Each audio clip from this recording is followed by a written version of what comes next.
Hey there, my name is Przemek, and today we'll check what's going on in Cyclic Law label. Today I'll discuss 3 albums. 2 of them are very recent, and the third one was already out a couple of months ago. And with this one I'll start. It's TeHôM Legacy.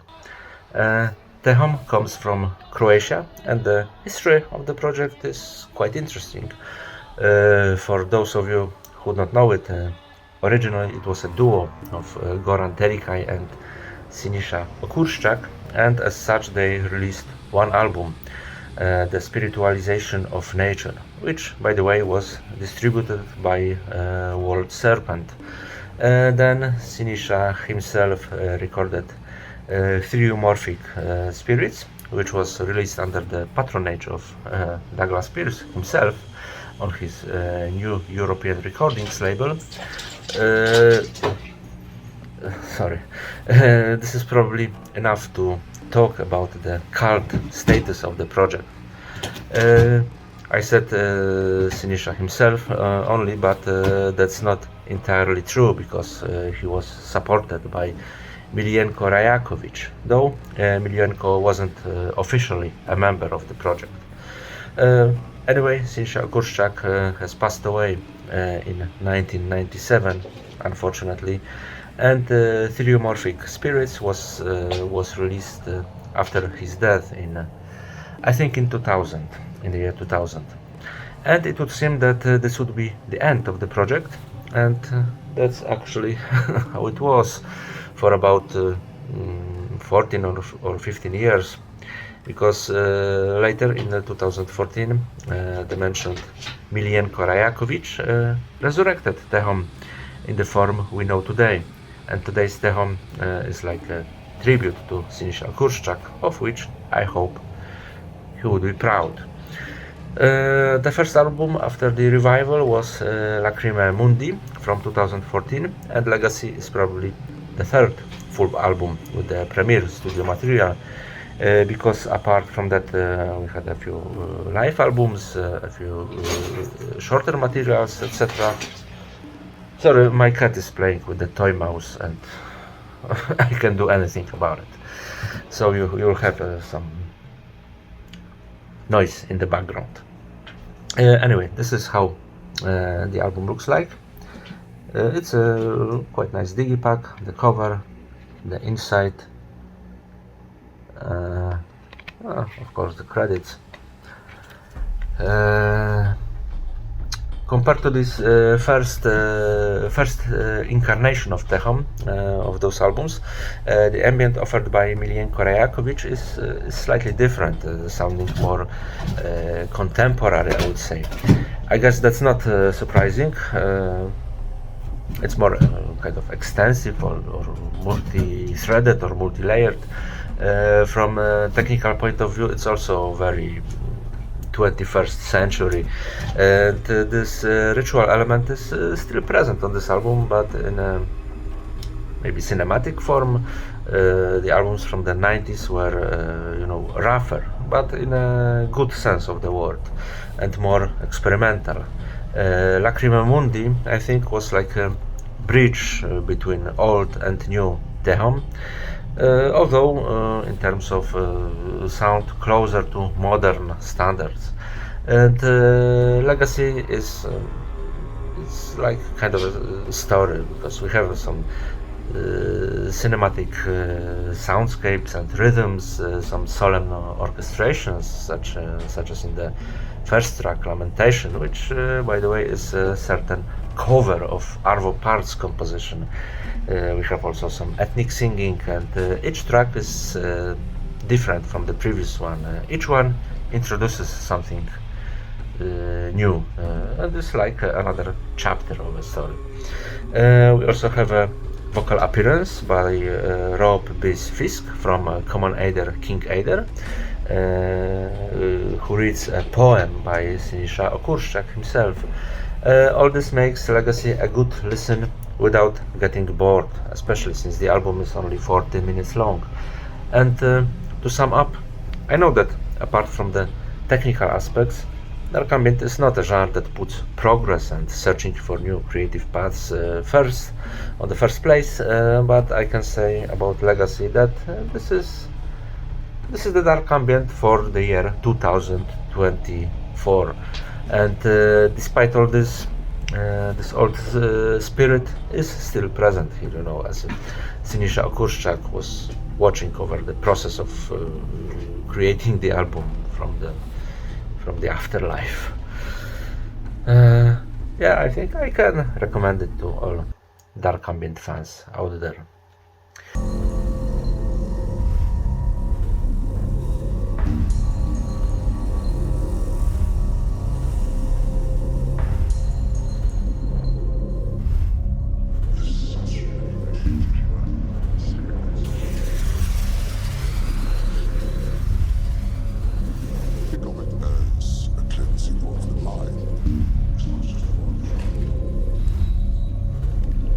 Yeah, the second one is this one, Desiderii Marginis, Bathe in Black Light. This is a CD edition of material released in 2021 in digital form only.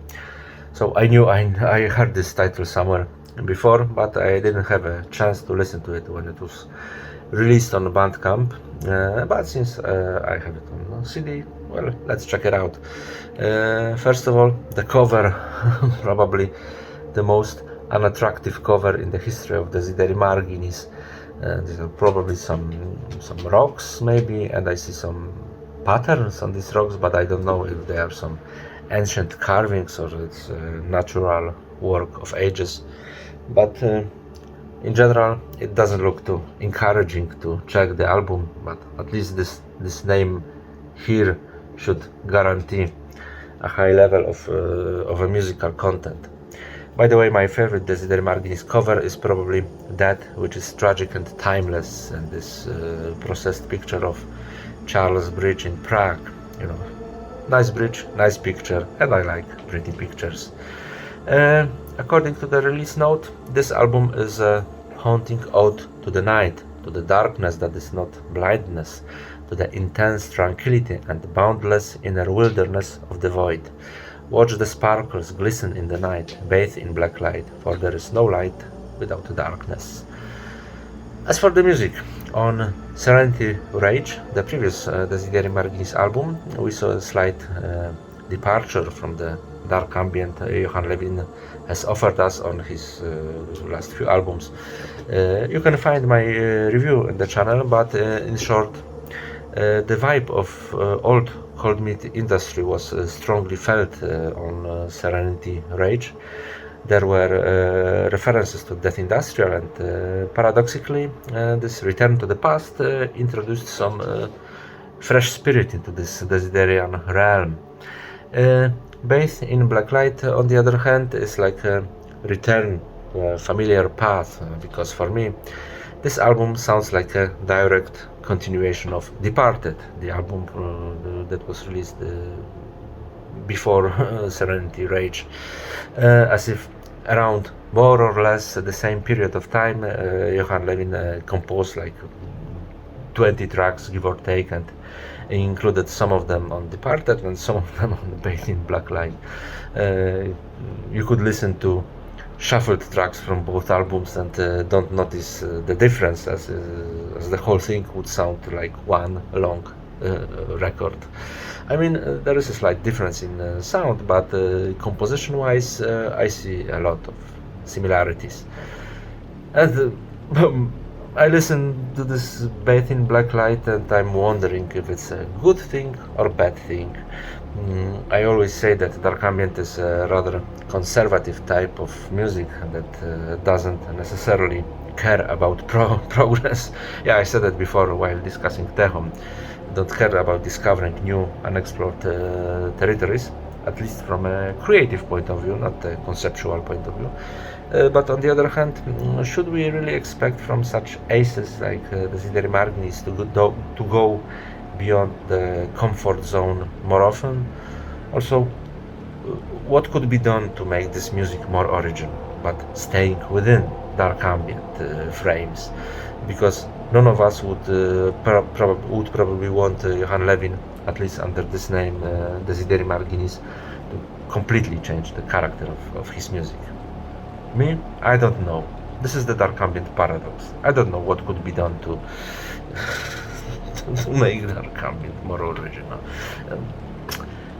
The album itself is, of course, very good. It is the Desiderii Marginis we know and love, filled with darkness, but the atmosphere is not overwhelming. It has a certain calm and serene undercurrent, even some spark of hope sometimes.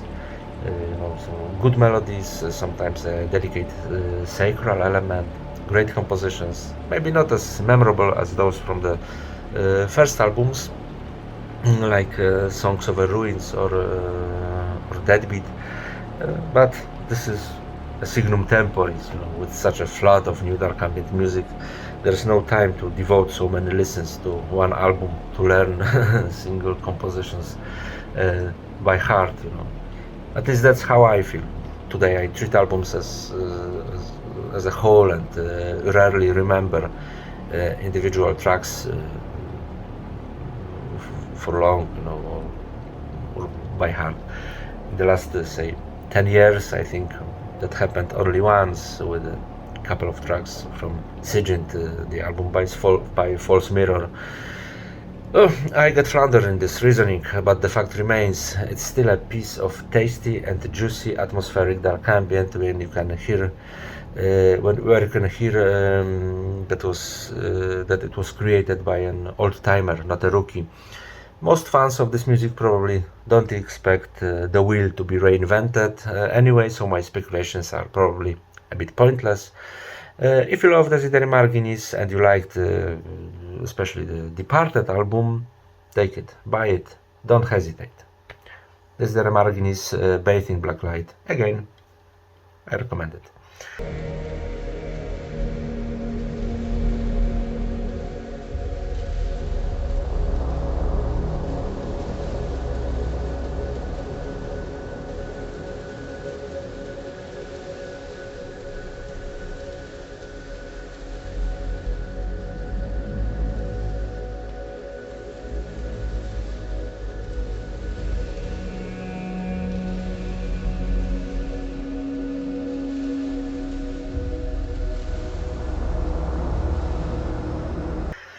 And the third one is this one, Ulvtharm 7 Uthras. We all know MZ 412, don't we? A black industrial classic created by three musicians. Nordvarg, one of the most charismatic figures on the post-industrial scene, an artist involved in dozens of projects, Resignation, All Hail the Transcending Ghost, Econocon, Folkstorm, Toroid, and dozens of others, releasing albums more or less every 2 weeks. Drak, also a busy man, recording under his pseudonym, also with Nordvarg. He's also involved in Beyond Sensory Experience, for example. And Ulvtharm, real name Juni Uolila, the third pillar of MZ 412. Again, a busy man, once involved in Puppe Fabrik together with Nordvarg. It's an EBM project. Also in Econocon was a cooperation of both gentlemen. Uni also has a few other projects like Burg, for example. But as Ulvtharm solo, he only recently started releasing albums. First one was Vreco in 2022, and now 7 Uthras, which premiered in May of 2024. The album looks like this. Like this, you see like some ancient paintings on some rocks in some caves of a crowd worshipping some pagan deity. This is what it looks, at least from my perspective. And let's see how the label announced this album. Ulvtharm is painting his world as a sprawling post-apocalyptic industrial wasteland where humanity clings to survival in the shadows of monolithic factories and decaying cities. Skies choked with ash and a sun that rarely breaks through the omnipresent smoke. Within this landscape, the seven Uthras exist not as beings of benevolence, but as ancient godlike entities that emanate from the darkest depths of the earth, commanding forces beyond human comprehension. Seven Uthras serves as a sunny gateway to otherworldly realms, offering a glimpse into the abyss that challenges and expands the listener's perception of the known universe. And so, after listening to this album and the previous one, Reco, as well, I ask, what took him so long? What took him so long to record such albums under this pseudonym, under this moniker? This is fantastic stuff. We have here a specific mix of dark or death industrial, dark ambient, and martial industrial. Thrilling, no matter which way you look at it. There's a post-apocalyptic aura of late MZ 412 hanging over it, and in my opinion, this album really isn't worse from, for example, Svartmyrk at all, even though it was created by only 1/3 of MZ 412. Pounding drums, sometimes even some live percussion. I think in the fourth track, All Hail the Serpents, is used live percussion.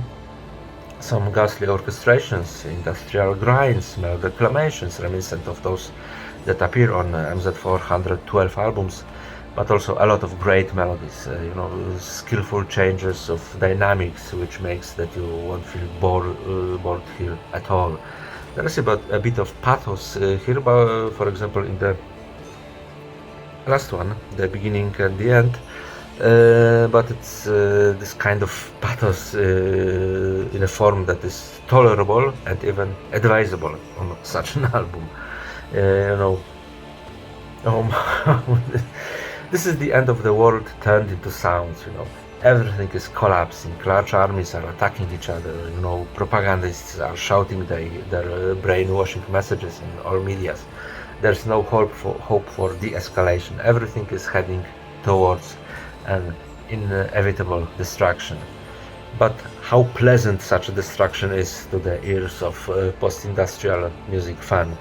This music takes you into some kind of sinister apocalyptic dance of the end of times. At least I can't sit still when I listen to it. Even now I'm moving in all directions. On Svartmyrk, my favorite track was We Are Eternal. Here we have like 7 We Are Eternal, 7 exciting compositions, which, if you're waiting for the next album of MZ 412, this one will definitely sweeten the waiting.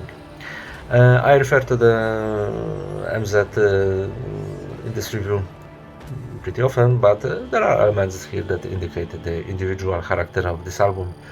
In New Dawn, there's something called raw EBM. I think the music is also more accessible and even melodic, maybe, although you still have to remember what genre it is. I don't know what else I could say. I don't know. For me, I think it's for this moment the album of the year, and I say it with a sane mind. We'll see if this situation will change until the end of the year, but for now, Ulvtharm 7 Uthras, for me, number 1.